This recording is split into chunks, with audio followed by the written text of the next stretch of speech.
La nuit étendait son manteau étoilé sur le village d'Assekou.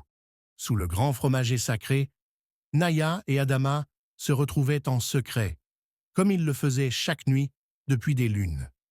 Adama, un sculpteur talentueux, appartenait à une lignée d'artisans respectés, mais considérés comme inférieurs aux yeux des anciens. Naya, elle, était la fille du chef du village, destinée à épouser un homme de son rang, un guerrier ou un notable. Ils s'aimaient malgré l'interdit. Un jour, nous n'aurons plus à nous cacher, murmura Adama en caressant la joue de Naya. Ce jour n'existe pas, répondit-elle tristement. Mon père a déjà décidé.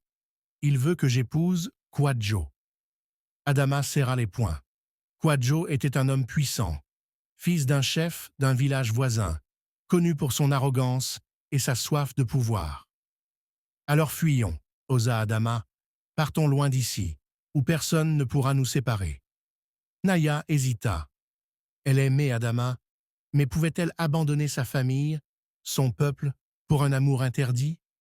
Dans l'ombre, une silhouette observait la scène. Kwadjo.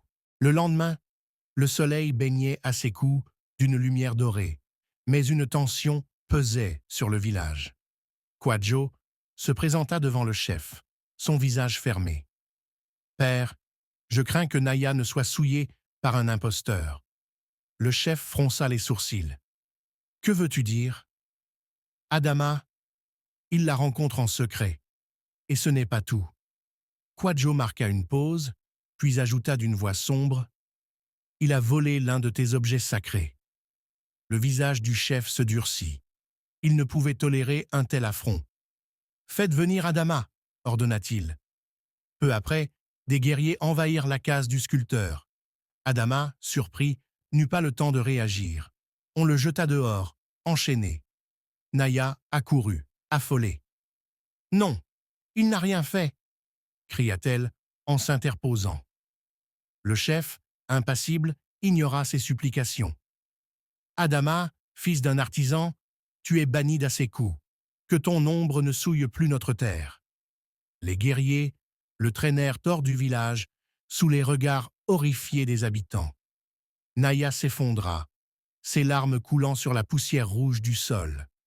Kwadjo s'approcha d'elle et murmura « Ne t'inquiète pas, Naya, tu finiras par m'aimer. » Naya fut enfermée dans une case sombre. « Il t'oubliera, » lui disait sa mère, « et toi aussi, tu dois l'oublier. » Mais comment oublier un amour si fort? Chaque nuit, elle serrait contre son cœur le pendentif en bois qu'Adama lui avait sculpté, priant pour qu'il trouve un moyen de revenir vers elle. Pendant ce temps, les préparatifs de son mariage avec Kwadjo avançaient. Naya savait que le jour du mariage serait le jour où elle perdrait tout espoir. Le grand jour arriva. Naya était magnifique dans son pagne royal, couverte de perles et d'or.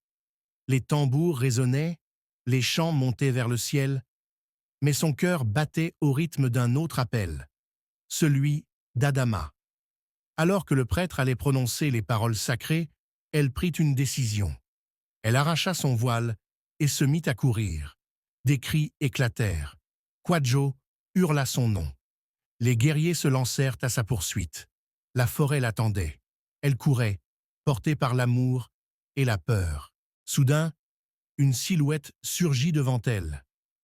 Naya, Adama. Elle s'arrêta net, essoufflée. Adama, ils arrivent. Le bruit des guerriers se rapprochait. Ils n'avaient que quelques instants pour choisir.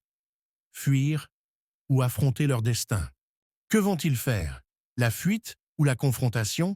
Donne ton avis en commentaire et abonne-toi pour découvrir la suite.